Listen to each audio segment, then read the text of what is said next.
Hey, hobby friends, your old pal Bo here, the only man on YouTube with the face for radio and a voice for print. Coming at you today, just got done watching RPG Pundit's latest video where he did a review of an RPG game called Gunslinger, an OSR based RPG set in the Wild West. And I'd like to address some of the points he made regarding the game specifically and how it relates to the OSR in general. Now, this is not the first attempt that people have made to make a Wild West D&D based role-playing game, going all the way back to the days of Boot Hill. And what I said then regarding Boot Hill applies now to the Gunslinger game, and RPG Pundit actually had made some of my points unwittingly, and I'd like to explore a couple of those. He talked about, well, the first thing I'd like to talk about is the nature of combat in the OSR and how gunfighting, or how at least how firearms would have to work. See, to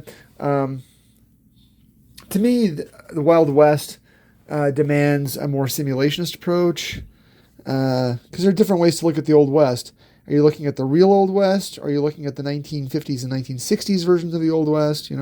Are you making a game that's like Gunsmoke, or are you making a game that's like Tombstone?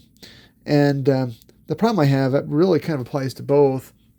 And what it is that it's the nature of damage and the nature of damage resistance in the D&D based games, the OSR setting, whether it's any of the SRD, D20, OGL, D&D based games.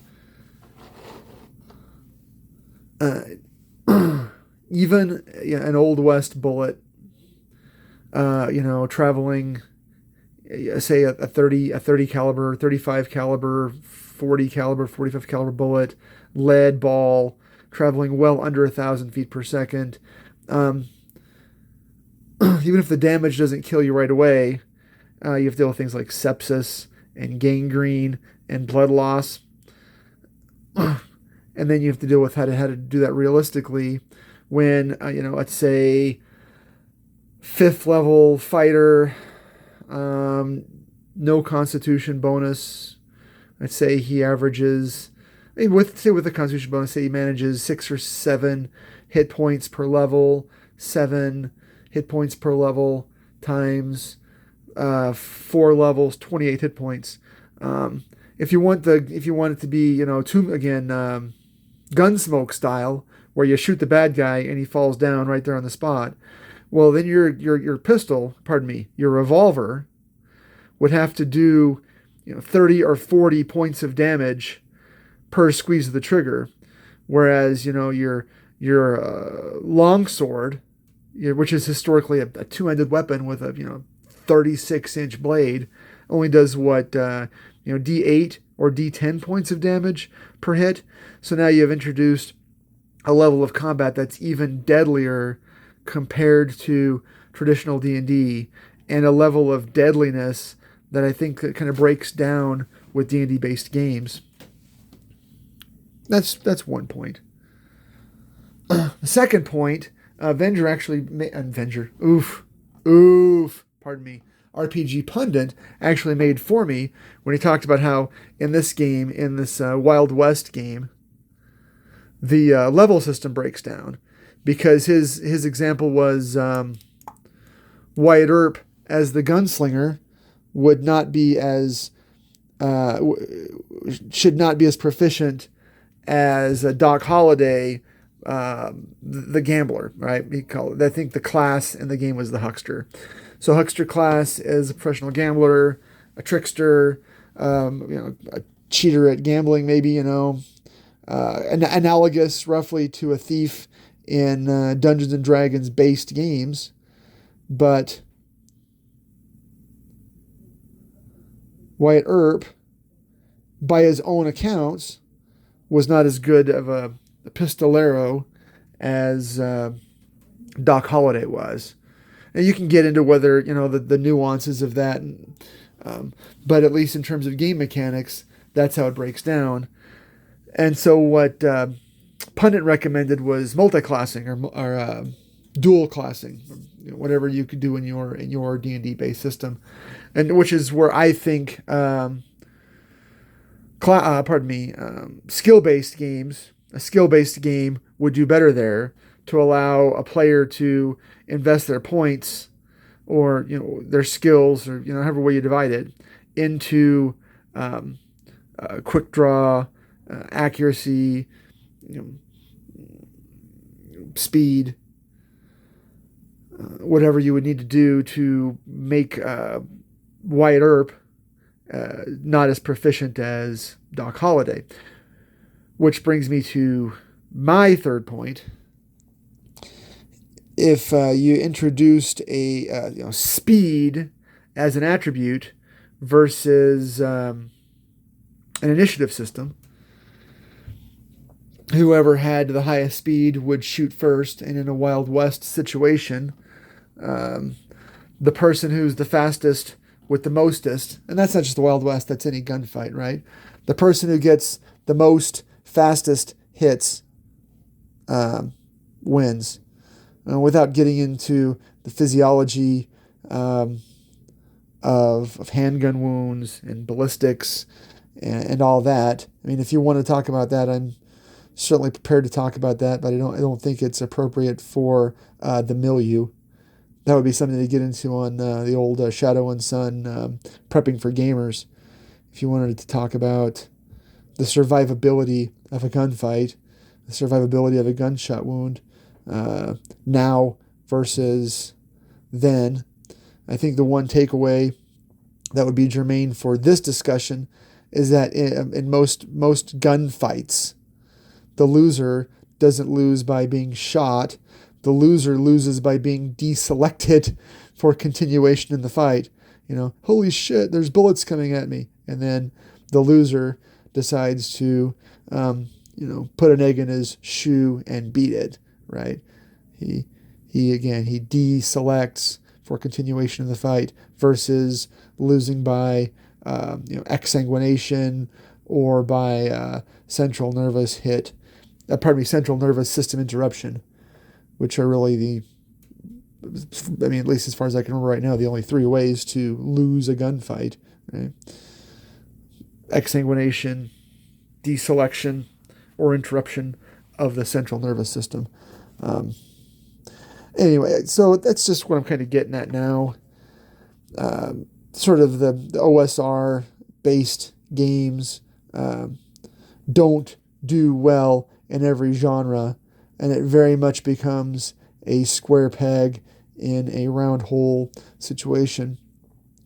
And to me, as an avid lover of genres other than Tolkien-based fantasy, it's one of the major hurdles to running or even playing in most D&D based campaigns. D&D Modern, D20 Modern was a flop for a reason, and I think that a D20 based Old West game would also fail for a number of reasons, particularly as a simulationist game. If you're trying to run a historical Wild West game, I think that players are too misinformed through generations of Western television.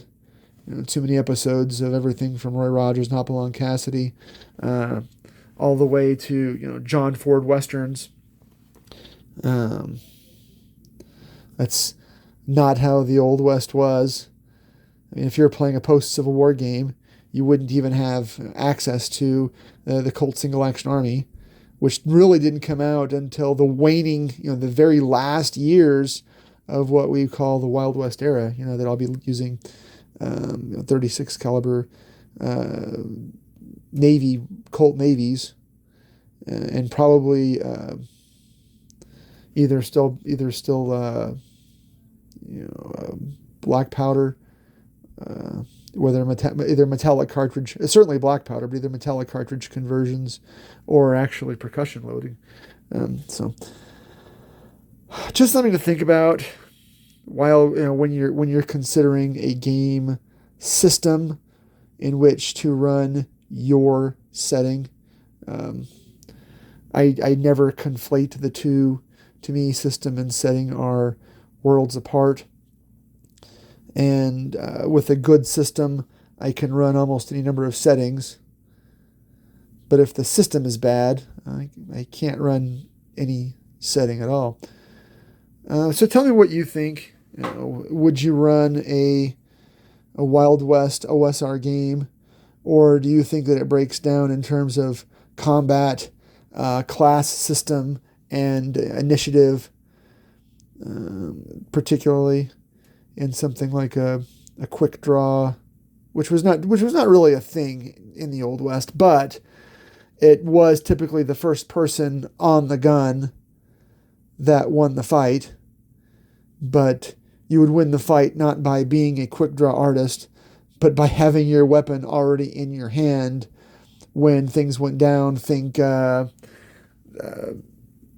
scene in Tombstone when Val Kilmer's most amazing Doc Holliday was going to bushwhack the Johnny Ringo character by having his revolver already drawn and hidden behind his back, right? Or think about, in Star Wars, Han Solo won his fight against Greedo, not because he shot first. Han Solo didn't shoot first. He shot the only time. Greedo, despite having the gun in his hand, never even got a shot off. Whereas Han Solo, bushwhacked him under the table, got the first shot, the last shot, and the only shot. So again, it's something to think about, and it's not just a mechanical question, but a how we role play and what our expectations are for gaming. If we're trying to again play something like if you're trying to play Roy Rogers, or you're trying to play Hopalong Cassidy, where you're going to deftly and expertly shoot the revolver out of the bad guy's hand, that's something entirely different than any kind of historical gaming. And the irony is not lost on me, considering RPG pundits' purported love for authentic historical role-playing games. Everything from Lion and Dragon, Arrows of Indra, all the way to the Invisible College, purport to be historical. So, a Wild West game then, if you're playing something more historical, everything from pre-Civil War bushwhackers in Kansas and Missouri, say all the way to, a Wild Bunch era, very early 20th century, where the players might have access to early semi-automatic firearms, as well as, say, like Maxim machine guns.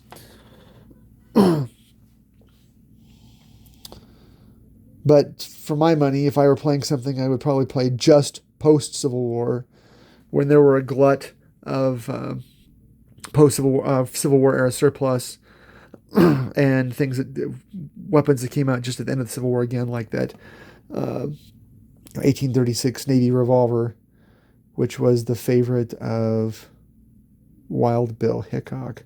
Oh, and also to answer pundits' question regarding dual wielding, cowboys, and again, cowboy was a dirty term at the time. Gunfighters did not typically dual wield, but would put a pistol or a revolver in each hand because reloading was incredibly difficult.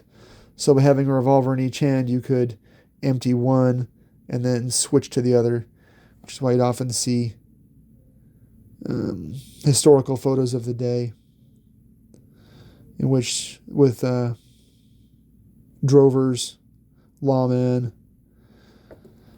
armed with multiple handguns. Anyway, hope that helps. Let me know what you think in the comments, or not. Hopefully you'll get done with these really soon. getting a little tired of them. But vehicles next. I've got a couple of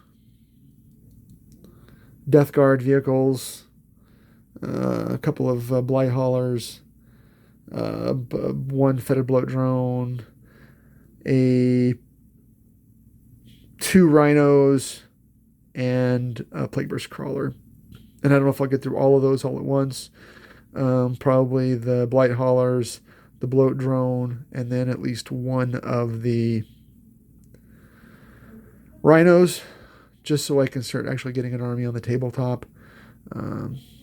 Like to have a variety of things, and then after that, Plague Marines, Terminators, and characters. All right, I'm going to get ready for work, and I bid you peace.